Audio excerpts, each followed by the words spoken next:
Hi guys, welcome back to All Things Craft Beer. My name is Piers and today I have a Helles Bock with you.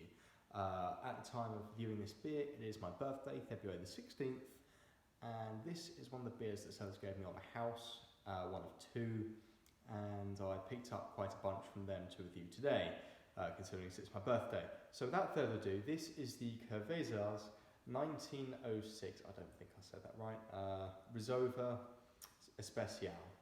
Helles Bock. This comes in at 6.5%, and here's the bottle. I'll put this down to just explain a little bit about Bock beers and Helles. So, Bock is a strong lager variation that originated from Germany, and a Helles is a type of lager as well, but this is a Helles Bock. So this is a variation of the Bock beer that's a little bit more dialed down on the heavier emphasis on malt from a Bock. But it still has that maltiness. It's a bit more hoppy, lighter, crisper, possibly slightly more carbonated, and it's still within that strong lager range of around 6.3 to, in extreme cases, 8%. The likes of an ice bock, which is then either filtered or brewed in extreme cold conditions, those usually tend to be a lot stronger. But yeah, this is a Helles Bock, and I suggest you try this if you're a lager fan and want to experiment without going too far into the likes of IPAs. Again, I'm going to keep the cap. See how it pours. I'll describe it after I finish pouring. Almost all of it, but not quite, because I need a little bit more for the pictures afterwards. There we go, just like that. Right, so, as you can see, there is little head whatsoever. Not even half a finger. It's a little bit darker than I was expecting, but then again it is a Bock beer. It's more malty, there's more substance to it. It's still filtered, as you can see. Very golden, well, it's almost amber, golden kind of colour, and lots of carbonation activity within the beer itself. Let's give it a smell. Malty. It's almost got a doughy smell to it, which is very nice. I love dough.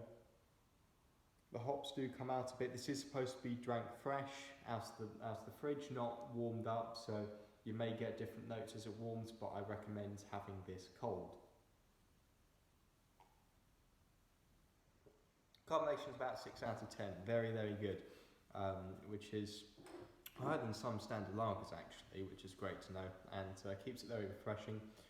A Helles, or more so a Bock lager variation, is something that you usually have around springtime, so late winter, springtime, so this is about the right time to be drinking this.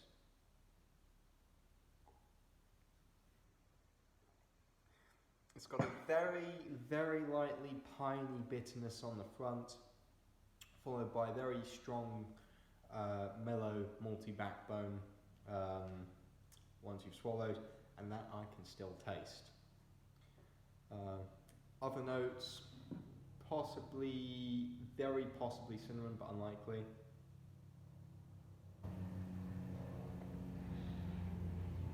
But other than that, this is an extremely lovely lager variation. You cannot complain about it. It's refreshing, ticks all the boxes that I was expecting. Drinkability really depends on your preference for a lager versus something that's a little bit more interesting than a standard lager.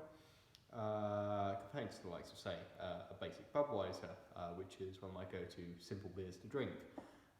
So overall,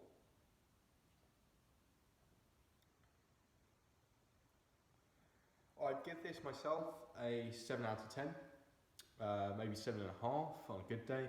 But for a critical suggested review for those that maybe aren't as adventurous, that this might be more towards a 6 or a 5.5 out of 10. I'd very much love to see what my dad says about this, considering that his taste is slightly more tailored to these kind of beers or French beers compared to my own, because, well, I am more into the likes of a stout and he is not.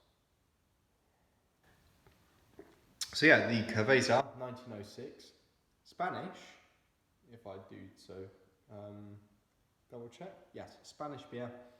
I'm going to give that a 7 out of 10, 7.5. Thank you for listening.